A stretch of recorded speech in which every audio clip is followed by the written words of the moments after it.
Welcome to Crypto Moon Hunters, the only crypto podcast bringing you the latest projects across the industry. Cryptocurrencies discussed in this podcast are highly speculative and ultra high risk. Never invest more than you can comfortably afford to lose. Any information discussed in this podcast should not be considered financial advice and is provided for informational, educational, and entertainment purposes only. Seriously, these guys are idiots. And now here are your hosts, professionals of buying high and selling low. Welcome to Crypto Moon Hunters. I am Crypto Mail, and with me today we have the man who knows how to buy high and still hasn't sold low, Loot. Hey guys. And the reason we say that is one of our news topics today is, well, we'll just get right into it, is SHIB token and its meteoric rise that Loot managed to FOMO'd today. Was it today? It was today, and I'll just be honest, and I'll just tell you exactly what I did. I took $2,500 and I bought some Shiba coins. And today is Tuesday the 5th. So it's funny because it was like it started going up, and I was like, "Oh, it's finally going up. It's going to do it today." So I took $2,500 and I bought in when it was 2022. Now, for anybody that knows what that means, it started out last week. It was at like, I don't know, 600 or so. In about a week, it went from 600 to then it was like around 800. And then it just kept going up and up and up and up. And today it got to 2,000 and I was like, yep, now's the time. I think it's going to keep going and going. The chart looks good. As soon as I bought it, dude, it tanked. It dropped so fast. I mean, like, I bought it at 2,000 and within like 15 minutes it was down to like 1,700. And when we say 2,000, for those of you listening, it's 0.000002000. So, yeah.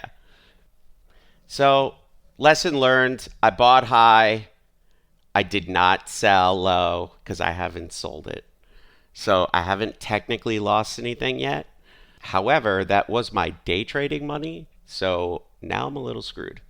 Well, I do think that's one of those ones that if you hold it long enough, you'll probably get a return. I feel like they got Shiba Swap, they got a few other things, or you just gotta wait. And what caused all these couple years, all these meme coins to go up is Elon Musk didn't say anything about any coin, just posted a picture of his dog Floki, and they all went nuts, like 50% increase, which is just ridiculous. Well, not only that, so after that was posted, the reason why Shiba raised so fast is because there was a $46 million buy.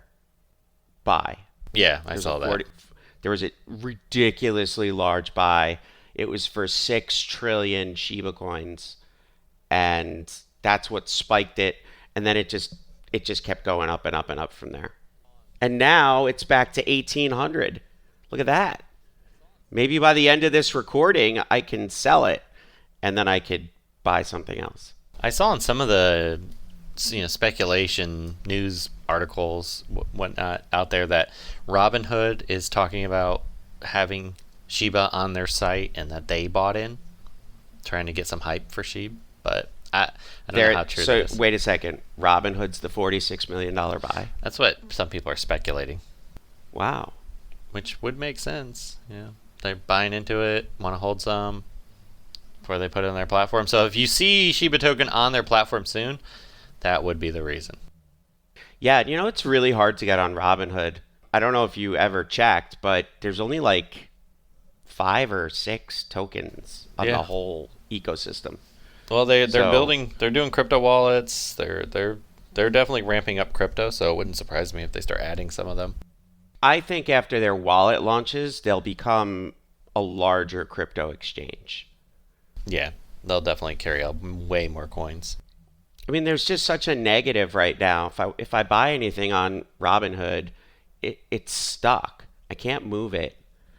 I can sell it but I can't transfer it to another wallet. Not today. It's coming, but it's not available today. And we have a few other items that we want to just quickly go over, but we are going to keep it short. We have a great guest, Richard, with Royal Protocol, gaming, ecosystem, token, everything. Yeah, great interview, awesome project. One of the things he said that really resonated with me that we said off air was, he said basically, imagine if Steam gaming was on the blockchain and was tokenized, and that's kind of what they're building. So just to give you an idea of what they're doing. A little preview. One other item we wanted to follow up on is, if you didn't hear our episode with Spaceport Universe, they are doing their relaunch. It's actually going live. Today we're recording on Tuesday the 5th, which is a little early. We normally record on Thursday and try to have the episode out on Thursday, but I'm going out of town for a few days, so we recorded a little early. And they should be live by then, so be sure to check that out. We expect that, we hope anyway, that coin goes up quite a bit. And they have an awesome game coming out, so be sure to check all that out. And full disclosure, both CryptoMail and myself bought some pre-sale tokens. Yes, so we are rooting them on greatly. And then one person. Oh wait, and it goes live on PancakeSwap on 10/6 at 9 p.m. Eastern, and then I believe it's a 48-hour window. 24. Is it 24? I thought it was 48 before trading even starts. Oh, yeah, you're right. I'm sorry. And then they're going to do a 24-hour window where you can't sell. Well, you can, but what is it, a 48% tax? Yeah, you essentially can't. I mean, I guess if it goes up 1,000 times, but then you're losing a ton of money, so. You got to be nuts to sell it at a 48% tax. But it's a 24-hour anti-whale, anti-dump procedure. So it looks like an awesome game, though. It looks really fun. So did you see how many worlds they added? Yeah. So they're adding so much. It looks like it's gonna be a lot of fun. I would definitely encourage you to check it out. And then our buddy who was on not too long ago with Floki token, he benefited greatly when Elon posted that picture of Floki token. Baby Floki. It was up 297% for a little while there. They renamed it from parabolic to it's going flokabolic. Yeah, exactly. Flokabolic. So with that, I think that's everything we wanted to cover. So let's get into the interview, because we have a good one, and we cover a lot of topics.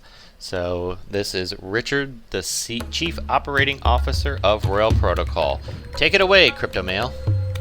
And with us today, we have Richard, the COO of Royal Protocol. Thanks for with us today. No problem. Glad to be here. And if you wouldn't mind just kind of give our audience just a little bit of background on what Royal Protocol is and kind of what the project's about. Yeah, so Royal Protocol is a gaming ecosystem. We have seen a pretty big gap in the crypto space, or a lot of people trying to recreate the exact same wheel over and over again.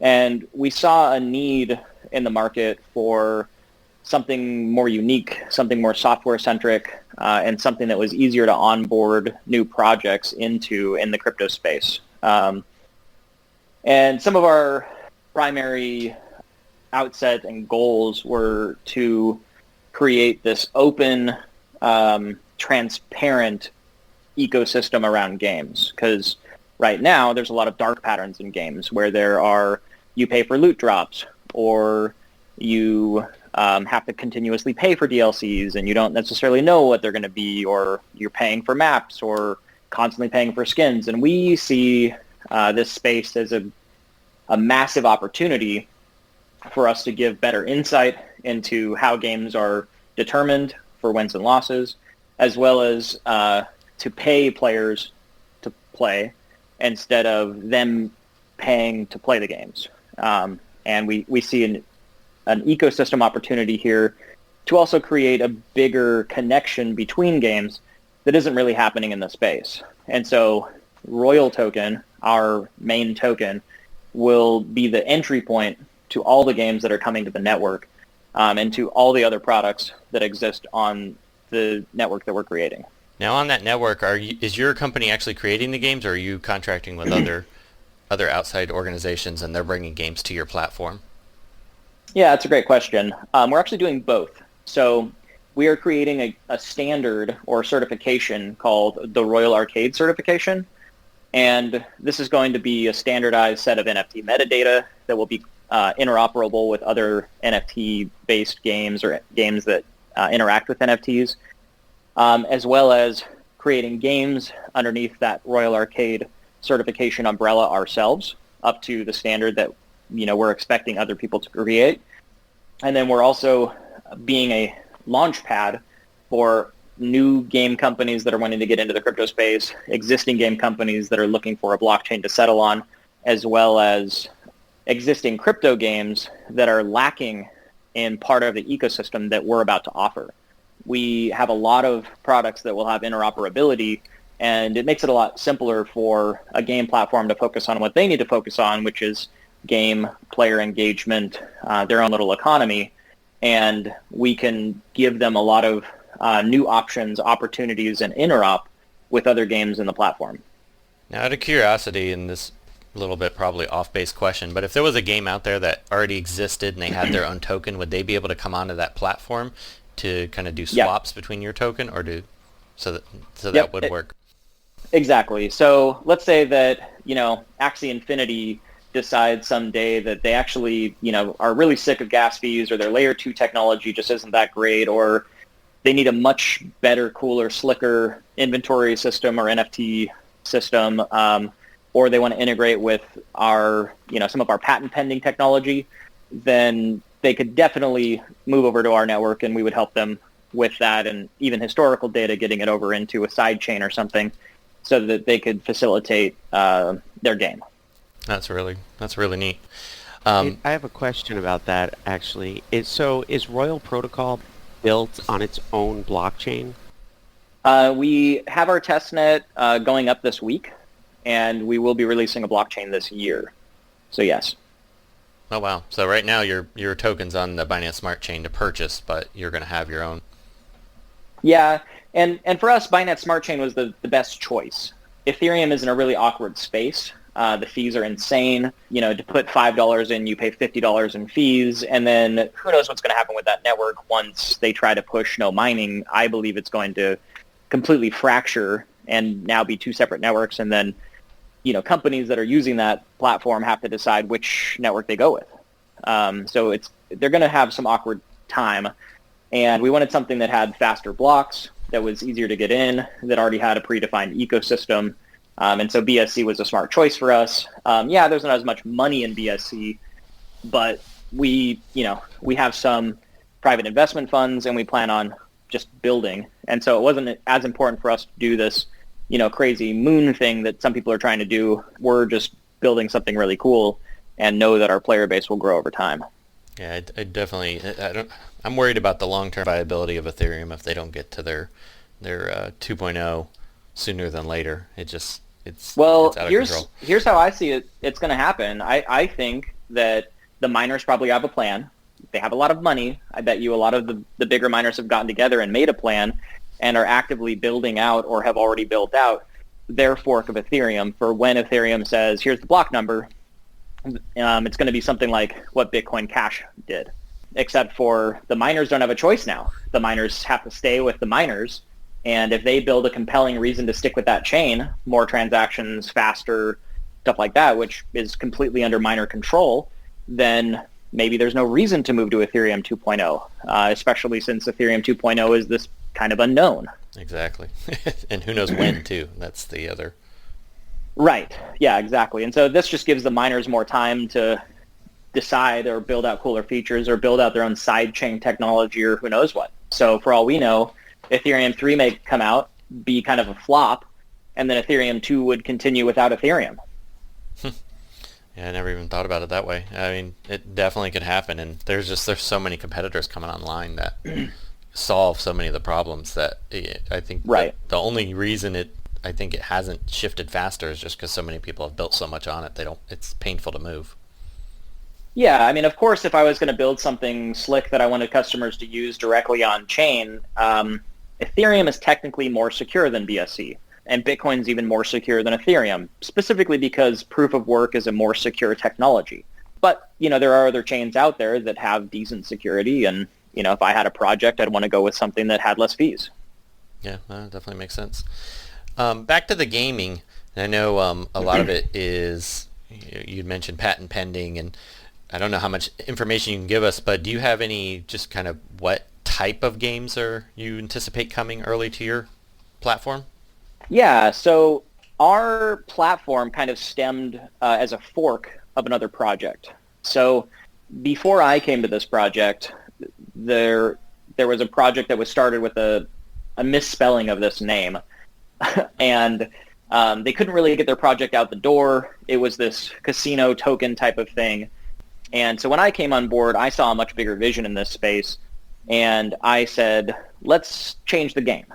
And so I had come up with this concept that we have patent pending now, which is what we built into a product called Royal Arcade Rewind. So this product is still in the conception phase. I guess it has been conceived, and we are working on getting games over there and building a software development kit at the same time so that other people can get games in there. But essentially, it's a similar type of risk-based game system as you would see in a casino token or at a casino or at an arcade or something like that, except for with the patent pending chain technology that we're planning on implementing, you have all of the positive with none of the negative. So we have the ability to essentially risk everything and lose nothing. And so that's what one of our patents is pending on, and it's called Royal Arcade Rewind, and it's going to be using a token on our network called RAR.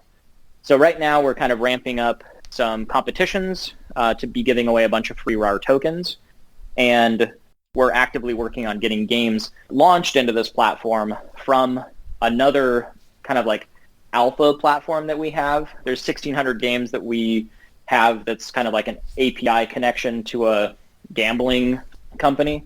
And we're working on a way to get those games into Rewind, and we're also building our own games that are going into Rewind, and we're going to be doing some bigger integrations with that as well. Do you know what type of, and I don't know if you know the answer to this now, but do you have kind of a timeline? Do you expect to have some of these games possibly online? So we're doing it's a little complicated because, like I said, we had this alpha platform. So we're going to be launching this alpha platform. And it's called Crypto Degens. It's where degenerate gamblers could go. It's going to be a Curacao offshoot company. And it's mainly because it's kind of what the original project had planned. And so, for those people that are degenerate gamblers that are in whatever specific regions legally they can be, we have a platform for that that's coming up. They can waste ROI in that. But really what it is for us is it's a great analytic opportunity so that we can see what kind of games people are really liking to play, so that we can build newer, better versions of that. And then we can also vault those from this Crypto Degens platform into Royal Arcade Rewind, as well as use Crypto Degens as a funnel to help people find this new cool Rewind concept, where you get to play the exact same games. You have the same type of opportunity for feeling the rush of playing that kind of game and risking and loss without permanent loss. So play the game, but not actually betting. So it's not considered gambling because of how we have it structured and because of how it works in our network as a set of mini games. What you do is you would say, okay, I'm going to take, let's say 1,000 RAR tokens and stake them in my account. And now that I've staked them in my account, I can play any games I feel like. And let's say I go play blackjack or poker or roulette or some slot game or something like that. I have the opportunity to win right away, and now I have free RAR tokens. I also have the opportunity to have a temporary loss of those where my balance can go all the way down to zero, but at some point in time in the future, based on a bunch of cool math that we're doing, your balance will be fully restored, and then you can go play again. Gotcha. So it's almost like, if you're playing one of your app games and you're waiting on your energy to recharge, but it'd be a lot more complex version of that. That's what exactly. It sounds like. Yep. And it uses, some interesting blockchain tech to make all of that fun stuff happen. Plus, we're working on building greater visibility into this. And as we build out some of the chains that we have we're going to be building out our own custom Oracle support, as well as randomness on-chain, kind of like math token, but through like an overarching proxy service that we have connected to nodes so that we can get legitimate randomness that is difficult to get with blockchain. That's good because, one of the worst things about a lot of the app gaming is that there's just such a plethora of hackers and, Yep. people that game the system. And on blockchain, that's one of the most appealing things about blockchain gaming is that it's much more difficult to do. So, but like you had mentioned, the randomness in certain items, so certain things within gaming is difficult to achieve. So we haven't seen a ton of blockchain games that have come out yet that have really such a young space. Yeah, exactly. And this is why we're being created. The space is really young, like you said. And if you think about it, okay, I want to go make a blockchain game. Well, what do you have to do to make a blockchain game? Well, you have to get randomness. You typically have to get some sort of outside data. And so right away, you're limited on what you can do on blockchain because randomness isn't guaranteed, and you can cheat randomness on chain, which obviously isn't good if you're giving away money or dealing with, different tokens or whatever that the winnings could be. And so you have major limitations and barriers to entry on the market. Plus, now I have game assets. And so what most people do is they basically build a database, a game server, somewhere to put their assets. And now the only thing that they're using the chain for is transactions back and forth. And that gives you no visibility because everything is just, it's the same as it was before. You've done nothing. And so what we're doing in this space is we're creating the platform where using a decentralized CDN token that we'll be coming out with our wallet, you'll be able to host game assets that will be able to connect to the back end using oracles, using randomness. And now you could essentially make a front-end only game that interacts with chain, gets data back and forth with chain, and has final results on chain. And so we're able to, depending on how many transactions you need and some other information and whatnot, hopefully host your entire game on chain. That's a really good idea, and I'm excited to see more blockchain games, especially because you don't see, a lot of them are just kind of NFT games where it's just a picture that you press a button and then you get a reward after. Just there actually is no game. Yeah, it's just you hit start or go and you get a result based on total RNG. And so what we're doing is we're building not just like a software development kit where people can get games either into Rewind or on our chain or use some randomness or whatnot, but we're also building some really unique games to flex a little bit of how our ecosystem works and kind of show the world what we're able to do with what we're building out. So I can't talk too much about that, aside from the fact that we can essentially create a game that touches all of these products, uses all of these resources, has a continuous burn and creation cycle, and allows for people of all types of crypto to get in and feel good about participating in a game that maybe they don't use all the aspects of because maybe they don't like decorating, or maybe they don't like this other game element, but they really like DeFi, or they really like, risk-based games. And so all of that we're able to connect now because we're going to have an NFT marketplace. We're going to have a wallet with NFT inventory and a wallet with cross-chain connectivity that has some pretty cool security features, as well as the Rewind aspect where you're able to integrate different pieces of games into this concept, all with the open chain that we're building. And I'm guessing your NFT marketplace isn't going to be like the standard NFT marketplace. Most of your NFTs are going to be related to the games on your platform, so they'll be usable items. Yeah, there's a bunch about our NFT marketplace that I can't quite talk about. We do have 2 patents that we're working on going pending soon for the marketplace. And then there's some very cool, unique stuff that we're doing with it that makes us stand out against what you would consider a typical NFT marketplace. I feel like a lot of projects today in crypto kind of, mirror what you were saying before about quote-unquote games on chain. They're just copy and paste of the same thing. Like SushiSwap, copy-paste of Uniswap. What is it different? Oh, it has different graphics. Or, hey, maybe they may do something different with their platform. But when it comes down to it, there isn't a lot of innovation in this space. There's a lot of stagnation. There's a lot of copy and paste. There's a lot of scams. And there's a lot less people using it for what it truly is, which is openness and the ability to have a pure economic ecosystem unencumbered by overarching, company like money grab. So this example I like to use a lot. In Candy Crush, if you lose all your lives or whatever they call them, you're basically locked out for a specific period of time. And then you can pay to get back in that system. Well, who's to say that now that they know you're someone that pays, they don't make you lose more on purpose so that they get more money out of you, and make the people that don't pay and just wait lose less so that they still interact with their game? Who knows if this is a pattern they're actively using? And the answer is no one except for the game company, because there's no openness. There's no statistics as to how many people are losing. There's no verifiable information. There's no math that someone could run to say, hey, this is out of bounds of what you told us. Yeah, I never thought of that. That is mind-blowing. I'm not even kidding. I never actually thought of it that way.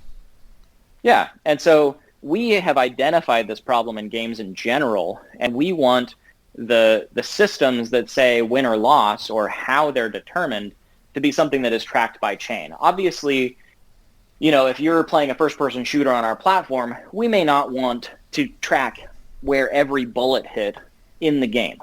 But we may want to mint as an NFT the replay with all of the data that made you know who shot you from where and what happened.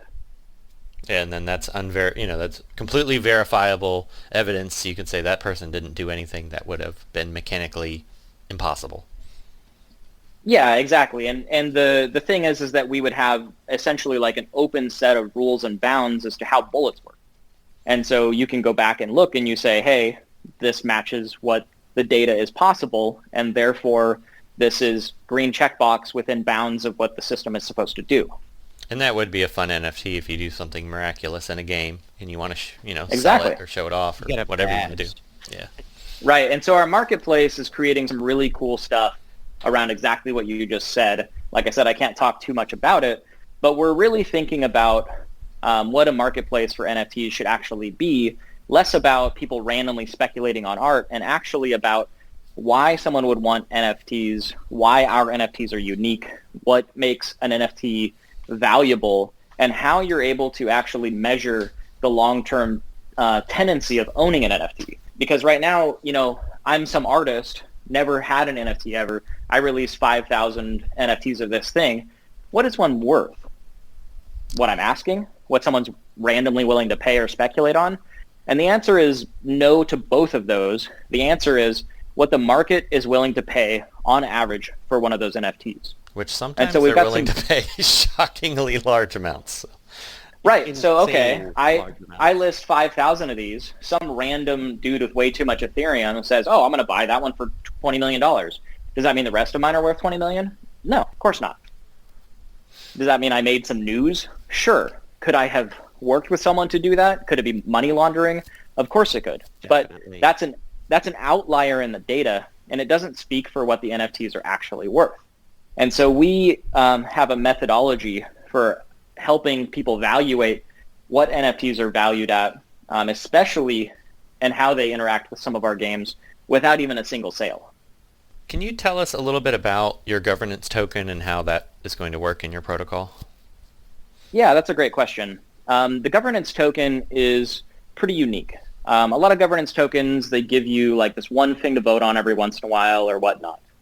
But we see this as a way to improve the ecosystem, the chain, the games, the features, all of those things at once. And so internally, obviously, we have a decently sized development team, and we're constantly trying, to fight this battle of, okay, we have these 28 awesome features that we want to figure out what timeline they go in. And so why not ask the people? Why not say, here's 5 features that take approximately the same time for our development team to implement? Choose. And so people will be able to take their governance token, stake it in the feature that they want, and then based on, how many people interacted with that and how many people wanted that feature and did the stake, we can decide, okay, it makes sense for us to take development time and put it towards that. And we're going to be doing this with games, game features, which games that you want us to work on for level 2, which games do you want to take in a different direction, which is your least favorite game, that kind of thing, so that we can get, a better poll of the people, and the people can, be putting their vote where they really think, and not necessarily filling out some sort of straw man poll or some botted thing. What does the audience really want?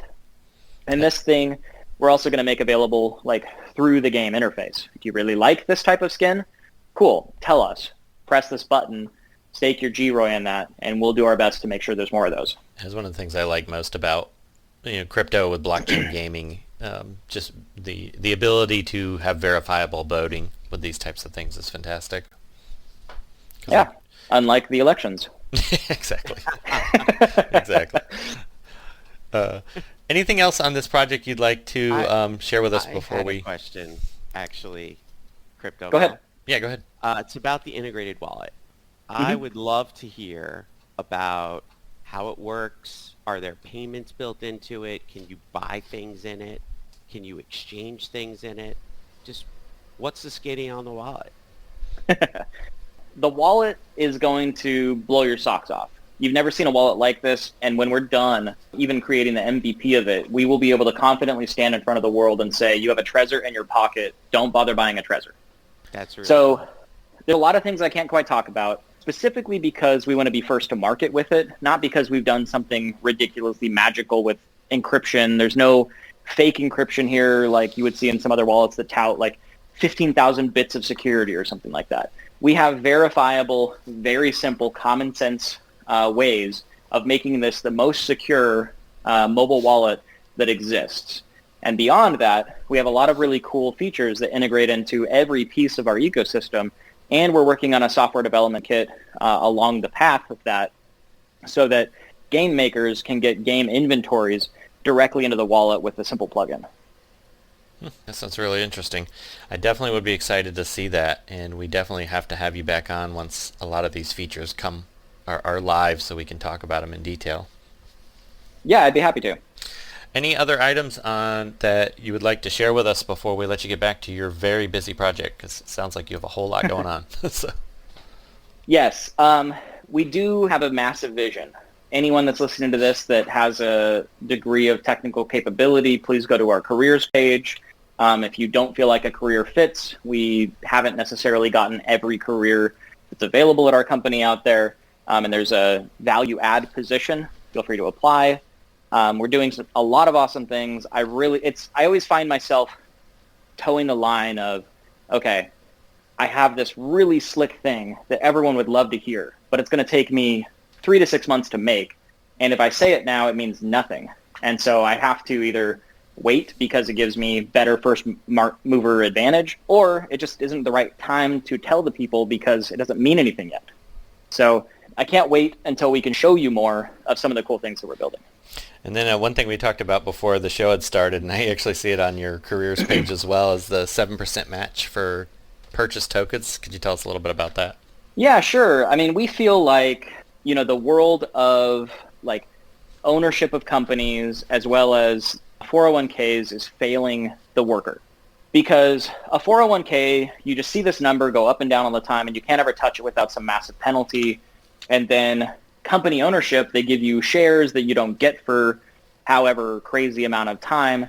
And so we decided that you're able to just participate in our token program as long as you believe in our company and product, which hopefully you do because you're working for us and building it. And you can buy up to 7% of your salary into our product. And then every year on the anniversary, we just match that with tokens. And then now you have a cool little, hopefully, retirement nest. That's really cool. I mean, that's great, especially if you're working there and you believe in the company. That could end up being worth a whole lot more than you put into it. So. Yeah, exactly. And then we have some other cool concepts that we're going to do in a similar way with some of the other products we're doing that are in the DeFi or GameFi space, as we like to call it, because there's opportunity there. We're creating products that continuously generate revenue. Those will be available for our employees to claim.